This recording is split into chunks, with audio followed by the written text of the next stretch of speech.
அரங்கமே கோலாகலமாக கொண்டாடும் Bigg Boss season 8 Bigg Boss வீட்டையே கல்யாண மண்டபமாக மாற்றிய விஜய் டிவி இப்படின்னு அந்த அண்ணன் வந்து பேசியிருந்தாருன்னு வச்சுக்கோங்க, பர்ஃபெக்டா இருந்திருக்கும். அந்த லெவலுக்கு நேத்து எபிசோட பாக்குறப்போ பேஷா இருந்தது போங்க. பட் நேத்து இந்த கல்யாண மண்டபத்துல ஏகப்பட்ட நிச்சயதார்த்தம் நடந்ததுனால இன்ட்ரோல டைம் வேஸ்ட் பண்ணாம சட்டுப்புட்டுன்னு ஆரம்பிச்சிடலாமா? ஃபர்ஸ்ட் எடுத்த உடனே பாட்டை போட்டு 2 பேரை வீட்டுக்குள்ள அமைச்சாங்க. அதுல ஒருத்தங்க நேஹா, இன்னொருத்தவங்க சமந்தாவா, இல்ல சியமந்தாவா, எப்படி ப்ரொனவுன்ஸ் பண்றதுனே தெரியலையே. ஏன்னா சமந்தா அப்படின்ற பேர்ல எஸ்க்கு அப்புறம் ஒய்ய போட்டாங்க, அதனாலதான் சியமந்தா அப்படின்னு சொன்னேன். தப்பா இருந்தா மன்னிச்சுக்கா. அந்த ஏரியா பால்காரட்ட கேட்டால அந்த பொண்ணு பேர் சொல்லிட்டு போய்டுவான்டா, கெஞ்சிட்டு இருக்கற. இதுல நேகா அவர்கள் பாக்யலட்சுமி சீரியல்ல நடிச்சிருக்காங்க இல்லையா, எழில் என்கின்ற விஷாலோட, அதனால அவருக்காக வந்தாங்க. அண்ட் சியமந்தா அக்கா பவித்ராக்காக வந்தாங்க. சோ இவங்க ரெண்டு பேரை தனியா கூட்டு போய் புத்திமதி சொல்லிட்டு இருந்தாங்க. அதுல ஃபர்ஸ்ட் யார பார்க்கலாம்? நேகாவா சியமந்தாவா? நானே ஃபர்ஸ்ட் டர்ன் போறேன். சரி ஃபர்ஸ்ட் சியமந்தா அக்காவோட முடிச்சிட்டு வந்துருவோம். ஃபர்ஸ்ட் பவிட்ட என்ன கேட்டாங்க, என்னடி உன் பிரச்சனை, என்ன ஆச்சு அப்படின்னு கேட்க, இவங்க எல்லாருமே என்ன பத்தி ஒவ்வொன்னு சொல்றாங்களா, அதனால எனக்கே என் மேல டவுட் வந்துருச்சு. அண்ட் எனக்காக பேசுறதுக்கு இந்த வீட்டுக்குள்ள யாருமே இல்லன்னு தோண ஆரம்பிச்சிச்சு அப்படின்னு சொல்லி பயங்கரமா அழுவ ஆரம்பிக்க, அதெல்லாம் பத்தி நீ கவலைப்படாதடா, யூ ஆர் பெர்ஃபெக்ட் ஜெம். அழாத, கண்ணை தொடச்சுக்கோ. அப்படி இல்லக்கா, நான் இப்படிதான் அப்படிதான் சொல்லி காமிச்சு எனக்கு பழக்கம் இல்லையா, புரியுதுடா, நீ பேச மாட்ற, அதான் ஒரே பிரச்சனை. இந்த வீட்டுக்குள்ள வர போறதுக்கு முன்னாடி ஒவ்வொருத்தரும் இப்படிதான் அப்படின்னு சொல்லி உன் இன்ட்யூஷன் ஒன்னு சொல்லிருக்கோம் தெரியுமா, அதை மட்டும் ஃபாலோ பண்ணு. You are a perfect gamer. நீ பண்றதெல்லாம் 1 கிலோமீட்டருக்கு இருக்கு, ஆனா நீ பேசுறது 1 மில்லிமீட்டருக்கு தான் இருக்கு அப்படின்னு சொல்லவே பயங்கரமா அழுவ ஆரம்பிச்சிட்டாங்க பவித்ரா. அப்ப சமந்தா அக்கா என்ன சொன்னாங்க, அடுத்த சீசன்ல பவித்ரா மாதிரி வர போறவங்களுக்கு நீ ஒரு பெஸ்ட் எக்ஸாம்பிள். நீ ஜெயிச்சா உன்ன மாதிரி மொட்டைக்கு கிடைக்கிற அத்தனை பொண்ணுங்களும் ஜெயிச்ச. சோ கவலைப்படாத பவித்ரா, உனக்கு ஏதாவது என்கிட்ட சொல்லணுமா, ஐ லவ் யூ அது மட்டும் தான் சொல்லணும் அப்படின்னு கட்டி புடிச்சு மறுபடியும் பயங்கரமா அழுவ ஆரம்பிச்சிட்டாங்க பவித்ரா. கவலைப்படாத பவி, நீ ரொம்ப ரியலா இருக்க, அது எனக்கு தெரியும் அப்படின்னு இவங்க தட்டி கொடுக்க, அவங்க தேம்பி அழுவ பாக்குறதுக்கே பரிதாபமா போச்சு. ஆனா நம்ம சமந்தா அக்கா மாதிரி எல்லாருக்கும் ஒரு அக்கா கிடைச்சிட்டாங்கன்னு வச்சுக்கோங்க, அதுக்கப்புறம் வாழ்க்கையில என்னங்க வேணும்? நம்ம ஆரோக்கிய பால்ல வர்ற அக்கா சொல்ற மாதிரி இந்த வாழ்க்கை தான் எங்களுக்கு ரொம்ப பிடிச்சிருக்கு. ஆனா என்ன, பின்னாடி இவங்க செஞ்ச விஷயத்தெல்லாம் பாக்குறப்போ நேர்கொண்ட பார்வையில ஒரு டயலாக் வரும் தெரியுமா, அதுதான் ஞாபகத்துக்கு வந்துச்சு. ஒருத்தர் மேல நீங்க விசுவாசம் காட்டுறதுக்காக இன்னொருத்தரையும் அசிங்கப்படுத்துறீங்க. நெக்ஸ்ட் நம்ம விஷால் கிட்ட நேஹா என்ன சொன்னாங்கன்றத பார்த்துட்டு பின்னாடி மறுபடியும் சமந்தா கிட்ட வருவோம். இவங்க என்ன கேட்டாங்க, தர்ஷிகா மேட்டருக்கு ஃபர்ஸ்ட் வருவோம். உனக்கு அவங்கள பிடிச்சிருச்சா பிடிக்கலையா அப்படின்னு கேட்டதுக்கு நம்ம சேதன சொல்ற மாதிரி ஸ்ட்ரைட்டா பதில் சொல்லாம நல்லா சுத்தி விட்டாரு. இங்க வருங்க, எனக்கு எதா இருந்தாலும் ஆர்டரா சொல்லித்தான் பழக்கம். அன்னைக்கு ஒரு நாள் சாச்சனா வந்து என்ன கட்டி புடிச்சாலா, அப்ப அவ ஒன்னு சொன்னாலா, அதை பார்த்து தர்ஷிகா ஒன்னு சொன்னாலா, அப்படின்னு எங்கெங்கயோ போய் சாவரத்துக்குள்ள சொல்லிடுறா, மூச்சு கூட வராது. லாஸ்டா என்ன சொல்ல வந்தாருன்னா, ஒரு பாயிண்ட்ல நான் தர்ஷிகா கிட்ட சொல்லிட்டேன், இதெல்லாம் எனக்கு செட் ஆகாதுமா அப்படின்ட்டு. அதை அவளும் புரிஞ்சுக்கிட்டா. அப்புறம் நான் என்ன சொன்னேன், இங்க கேம் ஆட வந்திருக்கோம், உனக்குன்னு ஒரு ஆசை இருக்கும்ல, இங்க போகணும்னு சொல்லி அந்த மாதிரி போ, அதை அச்சீவ் பண்ணு, ஒருவேளை வெளியே வந்து ஏதாவது இருந்துச்சுன்னா அப்போ கூட என்ன நடக்குதுன்னு பாப்போம்னு சொல்லி முடிச்சிட்டாரு.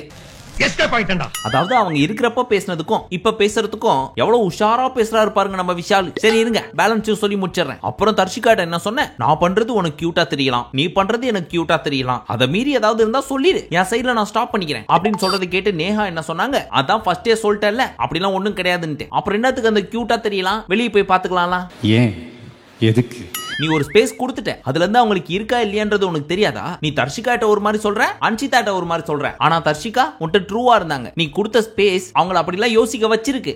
ஆனா சும்மா சொல்லக்கூடாது, தீராத விளையாட்டு பிள்ளை. சரி போனது போட்டோம், இந்த புடி பிரேஸ்லெட் அப்படின்னு 10ஓட 11 ஒன்னு போட்டு விட்டு மண்டையில 2 தட்டு தட்டி ஒழுங்கா கேம் ஆடு அப்படின்னு சொன்னாங்க. இருந்தாலும் இப்பவும் நம்ம ஆளு எவ்வளவு உஷாரா கேம் ஆடுறாரு பாத்தீங்களா. ஒண்ணு வேணும், அதை வச்சு கண்டென்ட் பண்ணணும், ஆனா அது இருக்கா அப்படின்னு கேட்டா இருக்கு, ஆனா இல்ல, இருக்கிறதே வேற மாதிரி இருக்கு. இப்ப இல்லையா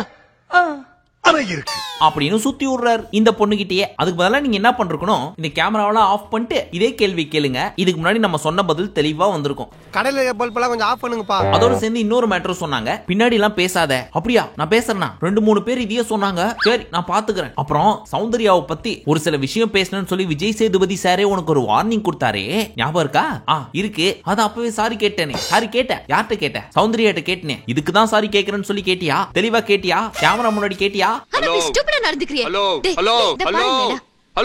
உனக்கு என்ன கேட்கணும் அவ்வளவுதானே, இரு அப்படின்னு போய் சௌந்தர்யாவை கையோட கூட்டு வந்து, சவுண்டே உன்னை பத்தி இப்படி எல்லாம் பேசிட்டேன், இப்படி எல்லாம் தப்பா நினைச்சிட்டேன், ஏன்னா நீ ஒரு மாதிரி பண்ணியா, முத்து தொட்ட மாதிரி பேசுறது, ட்ரெஸ்ஸை தூக்கி பாரு அப்படின்னு சொன்னது, இதெல்லாம் எனக்கு தப்பா பட்டுச்சு, அதனாலதான் அப்படி எல்லாம் பேசிட்டேன், நான் பண்ணது தப்பு தான், என்ன மன்னிச்சிரு அப்படின்னு சாரி கேட்க, அவன் ஆல்ரெடி சாரி கேட்டான், இட்ஸ் ஓகே அப்படின்னு மன்னிச்சு விட்டாங்க சௌந்தர்யா. ஏன்னா இது நாரவாய், பட் இது வேற வாய் அப்படின்றத சௌந்தர்யா முழு மனசா புரிஞ்சுக்கிட்டாங்க. காரணம் என்னவென்றால் தம்ப்நெயில்ல பாத்தீங்க தெரியுமா, சௌந்தர்யா விஷ்ணு மேட்டர் ஏகப்பட்ட புள்ளி வச்சு 8 புள்ளி கோலம் போட்டு ஸ்கெட்ச் எல்லாம் போட்டு ரெடி பண்ணி கொடுத்ததே நம்ம விஷால் தான். அப்படி இருக்கிறப்போ மன்னிக்காம இருப்பாங்களா? அந்த நல்ல காரியத்தை பண்ணவன் நீதானா? சோ இத பெருசாவே எடுத்துக்காம இட்ஸ் ஓகேன்னு விட்டார். ஆனா அந்த பொண்ணோட இன்டென்ஷன் என்ன? விஷால் பேசினது அண்ட் ஒரு சில விஷயம்லாம் செஞ்சு காமிச்சது மிகப்பெரிய குற்றம். சோ லாஸ்ட் சீசன்ல நிக்சன் சாரி கேட்ட மாதிரி கேமரா முன்னாடி சாரி கேட்டா தானே சரியா இருக்கும். அதனால அப்படி சாரி கேட்க வச்சிருவோம் அப்படின்னு கேட்க வச்சது ஒரு தங்கச்சியாவோ இல்ல பெஸ்ட் ஃப்ரெண்டாவோ அந்த பொண்ணு செஞ்ச ஒரு நல்ல காரியம். அதை கேட்கிறப்போ அன்னியன் படத்துல சொல்ற மாதிரி உங்க அம்மா அப்பா உன்னை நன்னா வளர்த்திருக்கா அப்படின்னு சொல்லணும்னு தோணுச்சு. நம்ம எம்ஜிஆர் புடிச்சது அண்ணா இந்த காலத்துல இப்படி ஒரு பொண்ணா. அடுத்தபடியாக நம்ம சமந்தாக்கா மஞ்சரியை கூப்பிட்டு, மஞ்சரி உங்கள்ட்ட ஒரு விஷயம் சொல்லணும். பவித்ராவோட ஃபேமிலி வந்துட்டு போனதுக்கு அப்புறம் நீங்க ஒரு சில விஷயம் சொன்னீங்க தெரியுமா? அந்த பாட்டம் 3 நான் முட்டை கொடுத்ததுனால தான் பவித்ரா தெரியவே வந்தா அப்படின்லாம் நீங்க நினைச்சுக்காதீங்க. உங்களுக்கு முன்னாடியே பவித்ரா இந்த சீசனுக்குள்ள இருக்கா. சோ உங்களால தான் தெரிஞ்சா அப்படிலாம் நினைச்சுக்காதீங்க. அப்படி இல்லைங்க, அவங்களுக்கான ஸ்பேஸும் நான் கொடுக்கணும்ல. கொடுத்தீங்க. ஆனா அந்த ஸ்பேஸை கரெக்டா யூஸ் பண்ணி காமிச்சது அவங்க. சோ உங்களாலன்னா சொல்லாதீங்க. ஐயோ நான் என்னாலன்னு சொல்லீங்க. இல்ல அந்த வீடியோவை பார்த்தேன், நீங்க அப்படிதான் சொன்னீங்க, சிரிச்சுக்கிட்டே சொன்னீங்க. சோ நீங்க அவளை பத்தி எது சொல்றதா இருந்தாலும் டைரக்டா அவள்கிட்டயே சொல்லுங்க. அவ்வளவுதான் நான் சொல்லணும்னு நினைச்சேன். மத்தபடி no hard feelings, she is a strong player, அது தெரிஞ்சுக்கோங்க அப்படின்னு மூஞ்ச மொறப்பா வச்சுக்கிட்டு மஞ்சரியை பார்த்து பேசிட்டு இருந்தாங்க. எதுக்கு மூஞ்சி இப்படி வச்சுக்கிற? ஆனா எல்லாத்தையும் சொல்லிட்டு லாஸ்டா நோ ஹார்ட் ஃபீலிங்ஸ் அப்படின்னா அதுதான் எப்படின்னு தெரிய மாட்டேங்குது. நம்ம பர்சனல் லைஃப்லயுமே ஒரு சில பீஸுங்கெல்லாம் ஏகப்பட்டதை பேசி விட்டு நோ ஹார்ட் ஃபீலிங்ஸ் ஓகே அப்படின்னு சிம்பிளா முடிச்சிடுறாங்க. அது பேசுறதுக்கு முன்னாடியே தெரியாதா இவங்களுக்கு?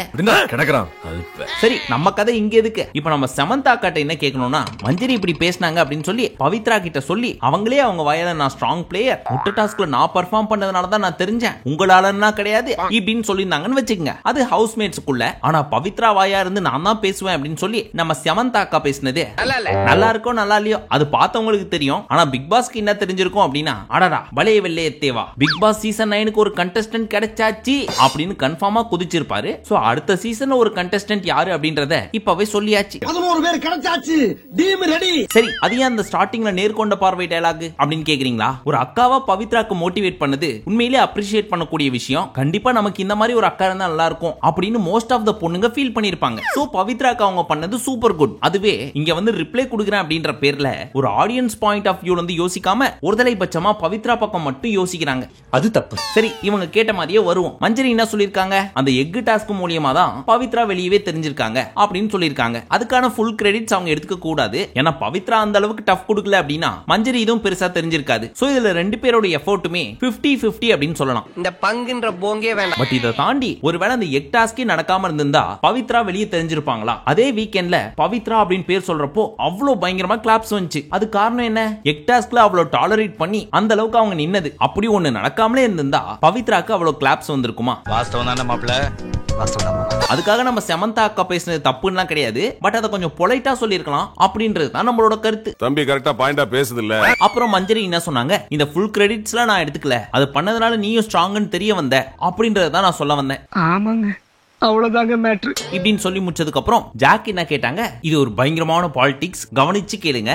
செல்வி உன் தம்பி வந்து உன் கூட இருக்கிறவங்க எல்லாம் உன்னை எப்படி பாக்குறாங்கன்றது தெரிஞ்சுக்க பவி அப்படின்னு சொல்லி சொன்னார்ல, அது ஏன் அப்படின்னு கேட்டதுக்கு, ஆமா பாட்டம் 3ல என் பேர் சொன்னீங்கல்ல, வீக் டேல என் கூட இருக்கிறப்ப அதெல்லாம் சொல்லாம வீக் எண்ட்ல மட்டும் சொல்றாங்க அப்படின்றப்போ தெரிஞ்சுக்கமா அப்படின்னு சொன்னா, அதை தான் நானே உன்கிட்ட சொல்லிட்டேன். நீ பவி சொன்னேன், ஆனா இந்த வீக் போயிருவேன்னு நினைக்கிறேன்னு தானே சொன்னேன்.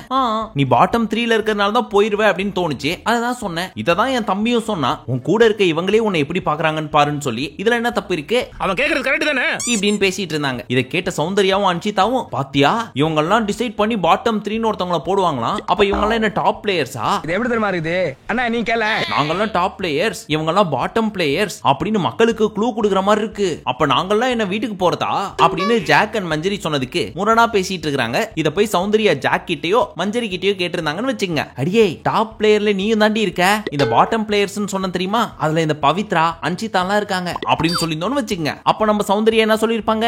ஓ அப்ப சரி அப்படின்னு இத பத்தி எதுவுமே பேசிருக்க மாட்டாங்க. ஆனா பாவம் சௌந்தர்யாவை பாட்டம்ல வச்சிருக்காங்கன்னு சொல்லி அவங்களே ஃபீல் பண்ணதுனால தான் இப்ப அன்ஷிதா கிட்ட இப்படி ஃபீல் பண்ணிட்டு இருக்காங்க. இதுல எதுல உண்மை? ரெண்டும் உண்மைதானே.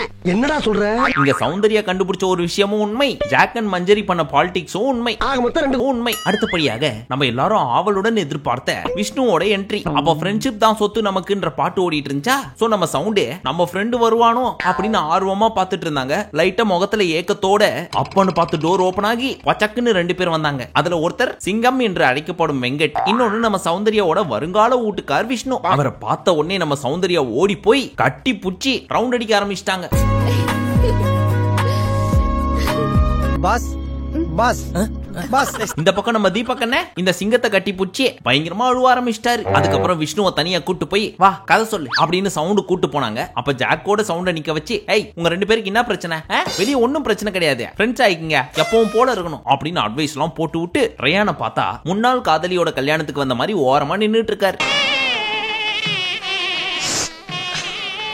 அப்புறம் விஷ்ணுவை கூப்பிட்டு இவருக்கு என்ன பிரச்சனை, ஏன் உம்முன்னு வச்சிருக்காரு மூஞ்ச, தம்பி நீ நினைக்கிற மாதிரிலாம் ஒண்ணும் கிடையாதுப்பா, பேரண்ட்ஸ் அப்படிலாம் நினைக்கதான் செய்வாங்க, ஆனா ஃப்ரெண்ட்ஸ் ஆகிய நமக்கு தெரியாதா, அதனால ஃபீல் பண்ணாதப்பா அப்படின்னு இங்க ஒரு அட்வைஸ போட்டு பிரிஞ்ச கோவா கேங்க சேர்த்து விட்டார். அதுக்கப்புறம் உள்ள போய் கிச்சன் டீமை வேடிக்கை பார்த்துட்டு இருந்தாரு. அப்ப ஏதோ ஒண்ணு நடக்க போகுது அப்படின்றது இவரோட இன்ட்யூஷன் இவருக்கு சொல்லி இருக்கு போல இருக்கு. சோ கையெல்லாம் நடுங்குது அப்படின்னு சொல்லிட்டு இருந்தார். எப்படியும் 24/7 பார்க்காமல வந்திருப்பாரு. அதுல எத்தனையோ தடவை சௌந்தர்யா வேற சொல்லி இருக்காங்க பார்த்தா ப்ரப்போஸ் பண்றேன் அப்படின்ட்டு. அதனாலதான் முதல் காதல் அதை எப்படி ஏத்துக்க போறோம் அப்படின்ற நர்வஸ்னஸ், அதனாலதான் கை நடுங்கி இருக்கு நம்ம விஷ்ணுக்கு. அடுங்குதா நரம்பு தளர்ச்சியா இருக்கும், நியூரோபின் மாத்திரை வாங்கி போடு. Next as a Bigg Boss season 7 title winner, sorry ticket to ஃபினாலேயோட வின்னரா ஒரு சில அட்வைஸ் கொடுத்துட்டு இருந்தார். இங்க பாருங்க 83 டேஸ் முடிஞ்சு போச்சு, ஆல்மோஸ்ட் கேமே முடிஞ்ச மாதிரி தான். சோ எல்லாத்தையும் மறந்துட்டு டிக்கெட் டு ஃபினாலேவை ஃபயர் ஆடுங்க அப்படின்னு அட்வைஸ் பண்ணிட்டு சிவனேன் போயிட்டு இருந்த ராணுவ போட்டு அடிக்க ஆரம்பிச்சிட்டாரு. என்ன ஏன்டா அடிக்கிற, இங்க அடிச்சாதான்டா அங்க வலிக்கும். எப்படின்னா நீங்க எல்லாரும் ஒரு பக்கம் போயிட்டு இருக்கீங்க, ஆனா ஒருத்த மட்டும் தனியா இன்னொரு பக்கம் போயிட்டு இருப்பான். அப்ப எல்லாரும் யார பாப்பீங்க அப்படின்னு சும்மா போயிட்டு இருந்த ராணுவ குத்து விட்டது மட்டும் இல்லாம இவன் தான் டைட்டில் வின்னரே அப்படின்னு வேற ஒரு உதைய விட்டு போயிட்டாரு. ஏண்டா நானே சிவனேன்னு கையில பேண்ட போட்டு நின்னுட்டு இருக்கிறேன், என்ன ஏன்டா அடிச்ச அப்படின்ற மாதிரி சிரிச்சினே பார்த்துட்டு இருந்தாரு நம்ம ராணுவ. எதுக்கு அவன் அடிச்ச? உங்களுக்கு ஒரு ஆறுதலா இருக்குமே. மேபி சௌந்தர்யாவோட பிஆருக்காக விஷ்ணு தான் பேசியிருப்பாரு. அப்படி பேச போன இடத்துல ராணுவையும் மீட் பண்ணிருப்பாருன்னு நினைக்கிறேன். நம்ம விஷ்ணு கொடுத்த பொட்டியை விட ராணுவ பெரிய பொட்டி ஏதாவது கொடுக்கறதை இவர் பார்த்திருப்பாரு போல இருக்கு. அதனாலதான் டைட்டில் வின்னர் அவரு தான் அப்படின்னு அனௌன்ஸ் பண்ணிட்டாரு. எனக்கு தெரியும்டா, எனக்கு எல்லாம் தெரியும்டா, அவருக்குதா அந்த பட் இவ்வளவு பெரிய அமுலி தும்லி போயிட்டு இருக்கிறப்போ தீபக்கோட ஃப்ரெண்டுன்னு ஒரு அண்ணன் வந்தாரு தெரியுமா. அவர் எப்ப பாரு தீபக்கோடவே போய் நின்னுகிட்டே நீ அப்படி ஆடு இப்படி ஆடு, நீ தான் டைட்டில் வின்னர் அப்படின்னு சொன்னாரு. ஓகே, ஆனா வீட்டுக்குள்ள இருக்கிற மொத்த பீசுங்களும் ஓ நீங்க தான் சிங்கமா, சிங்கம் சிங்கம் சிங்கம் சிங்கம் அப்படின்னு மாறி மாறி சிங்கத்தை போட்டு குத்துன்னு குத்திட்டு இருந்தாங்க. நான் ஒரிஜினல் சிங்கத்தை சொன்னேன், சிங்கம் சிங்கம் சிங்கம் சிங்கம் சிங்கம் சிங்கம். அதுக்கப்புறம் சௌந்தர்யாவை தனியா கூட்டு போய் இங்க பாரு சவுண்டே, நீ சூப்பரா ஆடுற, பெஸ்டா ஆடுற, எந்த அளவுக்கு பெஸ்ட் என்ன விட பெஸ்ட் அப்படியாடா.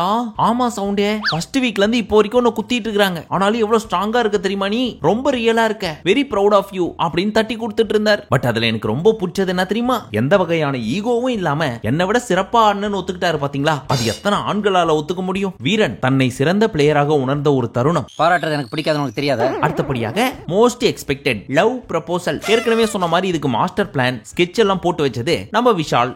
என்ன பிரில்லியன்ட் பிளான் தான். அப்படி என்ன பிளான் அப்படின்னா, முன்னாடி நாளே இவரும் சவுண்டும் கோதுமை மாவு இருக்குல்ல, அத அப்படியே வட்ட வட்டமா மடிச்சு I want to marry you அப்படின்னு போட்டா செட் ஆகாது, வில் யூ மேரி மீ அப்படின்னு போட்டு விஷ்ணுக்கு கொடுத்து இம்ப்ரெஸ் பண்ணு அப்படின்னு சொல்ல நம்ம சௌந்தர்யாவும் வேலண்டைன்ஸ் டே அன்னைக்கு கிரீட்டிங்ஸ கடையில இருந்து வாங்கி கீழே மட்டும் அவங்களோட பேரை போட்டு எப்படி கொடுப்பாங்களோ அந்த மாதிரி கொடுக்கறதுக்காக எடுத்துன்னு போனாங்க. அதை மறைச்சு எடுத்துட்டு போறேன் அப்படின்ற பேர்ல இவங்க பண்ண அக்கப்போர் இருக்கே, அது மட்டுமே கிட்டத்தட்ட 20 நிமிஷமா ஓடிட்டு இருக்குது. கொடுப்பாங்களா மாட்டாங்களா அப்படின்ற ஆர்வமே நமக்கு போற அளவுக்கு மறைச்சு கொண்டு போறாங்க போயிட்டே இருக்காங்க. அங்க பரிதாபம் யாருன்னு கேட்டா நம்ம கண்ணம்மா வீட்டுக்காரு தான். கட்சி வரைக்கும் விஷ்ணுவை திரும்ப விடாம பாத்துக்கணும்ன்றதுக்காக என்னென்னமோ பேசிட்டு இருந்தாரு பாவம்.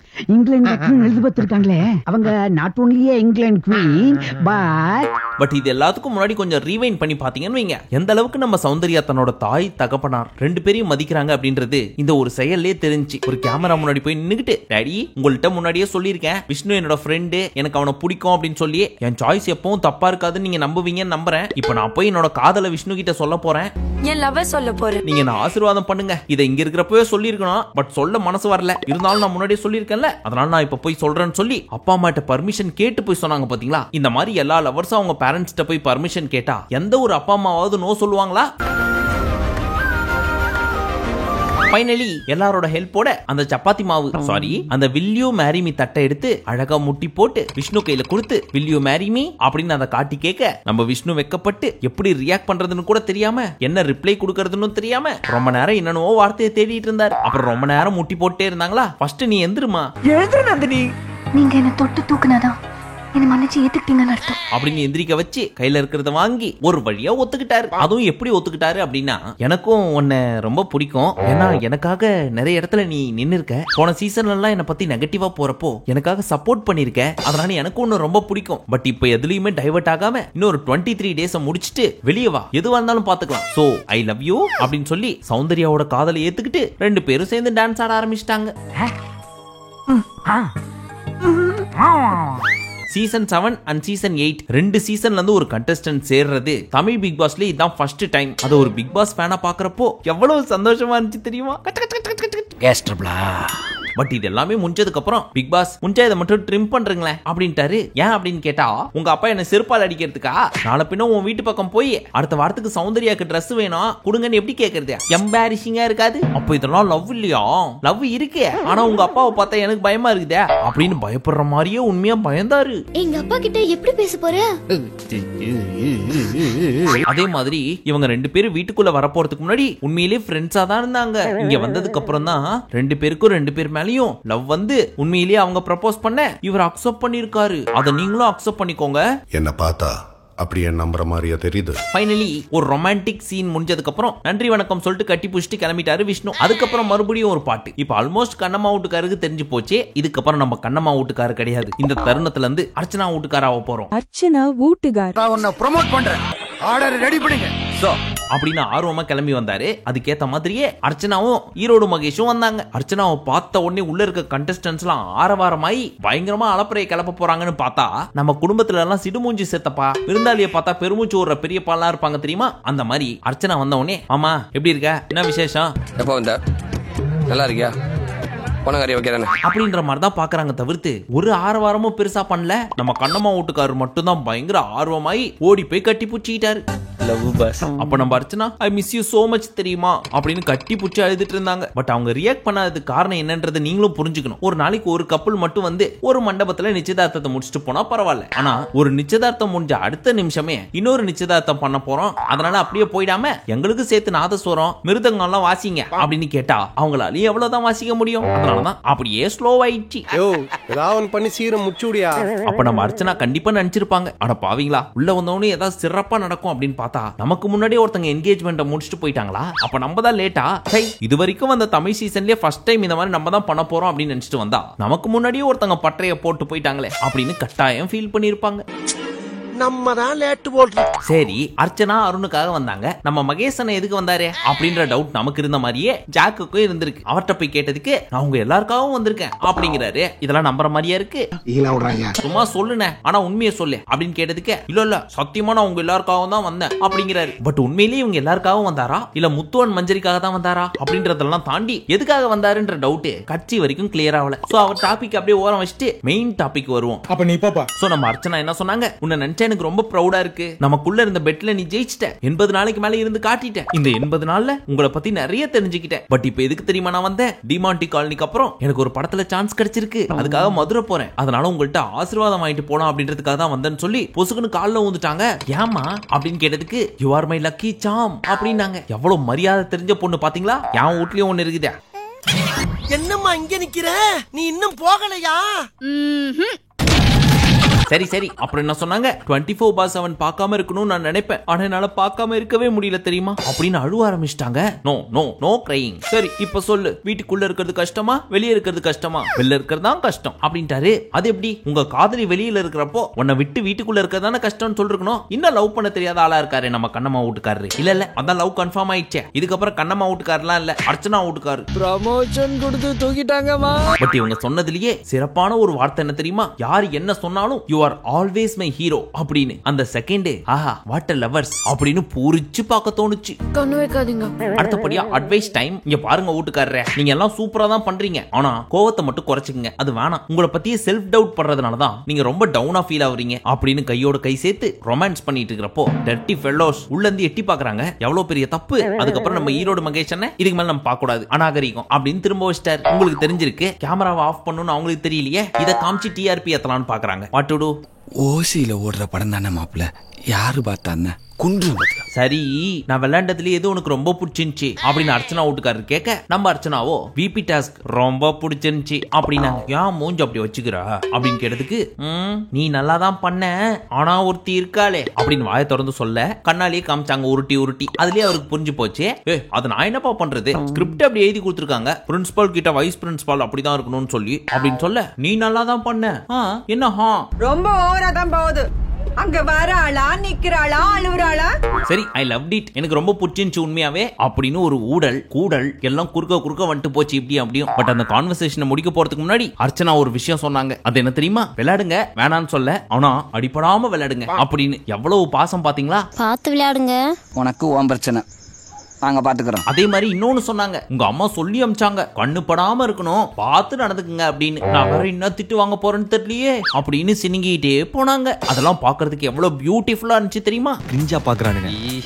பாரு, இப்பவே பாக்குறானுங்க. அதுக்கப்புறம் வீட்டுக்குள்ள போய், இத்தனை நாளா நான் உங்கள்ட்ட ஹார்லி குயின் அப்படின்னு சொல்லிட்டே இருப்பேன்ல, அது யாரு தெரியுமா? இவங்க தான் அப்படின்னு இது வரைக்கும் தெரியாத ஒரு விஷயத்தை நமக்கு சொல்லி புரிய வைக்கிறாராம் அர்ச்சனா வீட்டுக்கார். நீயும் சர்ப்ரைஸ் ஆயிட்டா இல்ல? ஐயோ எதிர்பார்க்கவே இல்ல, நான் சும்மா அஸ்திட்டாங்க. அதுக்கப்புறம் நன்றி வணக்கம் சொல்ற டைம் வந்துச்சு. சோ மகேஷ் அவர்கள் ஒரு சில மோட்டிவேஷன் ஸ்பீச் அட்வைஸ் எல்லாம் கொடுத்து ஊக்குவித்தார் கண்டஸ்டன்ட்ஸ்களை. சோ நம்ம அர்ச்சனாவும் பார்த்து விளையாடுங்க, I miss you, I love you so much அப்படின்னு கட்டி பிடிச்சி லவ் எல்லாம் ஷேர் பண்ணிட்டு நன்றி வணக்கம் சொல்லிட்டு கிளம்பிட்டாங்க. இத்தோட முடிஞ்சு பிக் பாஸ் மண்டபத்தில் நிச்சயதார்த்தங்கள். புதுசா ஒரு பொண்ணு வந்துட்டு போகுதுன்னு பாக்குறீங்களா? யாரு அந்த பொண்ணு? நான் தான் அனுப்பிச்சு வச்சேன்.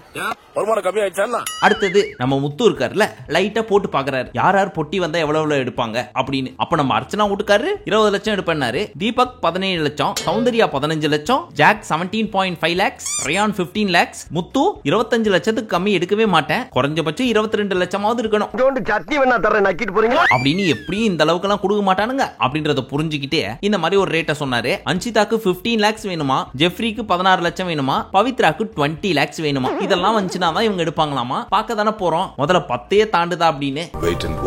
பட் இதெல்லாம் பேசி முடிச்சதுக்கு அப்புறம் ராணவெல்லாம் பாரு 3 லட்சம் வச்சாலே எடுத்துட்டு போயிருவான் அப்படின்னு சொல்றாங்க அன்சிதா. ஏன் அப்படின்னு கேட்டா, அவரு ஆர்வ கோளாறாமா. ஏமா வெளியே 10 கோடி ரூபாய் ப்ராஜெக்ட்ல ஹீரோவா நடிக்கிறாரு, அதை தாண்டி பிஆருக்கு மட்டுமே லட்சக்கணக்கில் கொடுத்துட்டு வந்திருக்காரு. அவர் எதுக்குமா 3 லட்சத்தை எடுத்துட்டு போனோம்? வாய் இருக்குன்றதுக்காக என்ன வேணா பேசிடுறதா? சரி, ரொம்ப ஸ்வீட்டா கியூட்டா இருந்துச்சு நேத்து எபிசோடு. இந்த சீசன்ல எப்படியே நிச்சயதார்த்தம்லாம் முடிஞ்சிச்சு நல்லபடியாக. அடுத்த சீசன்ல வந்து கல்யாணம் முடிச்சு அடுத்தடுத்த வேலைப்பாடுகள்லாம் பார்த்து சிறப்பிச்சு வைப்பாங்க விஜய் டிவி அப்படின்ற நம்பிக்கையோட இந்த எபிசோட க்ளோஸ் பண்ணுவோம். ஆனா இது புதுசா இருக்குல்ல, 2 சீசன் கண்டஸ்டன்ட்டும் வந்து இங்க ஒன்னு சேர்றது. நான்லாம் ரொம்ப லைக் பண்ணி பார்த்தேன்ப்பா. உங்களுக்கு ஒரு வேளை பிடிச்சிருந்துச்சு அப்படின்னா கமெண்ட் செக்ஷன்ல சொல்லுங்க. மீண்டும் உங்களை அடுத்த வீடியோவில் சந்திக்கும் வரை நன்றி, வணக்கம், நமஸ்தே, நமஸ்கார்.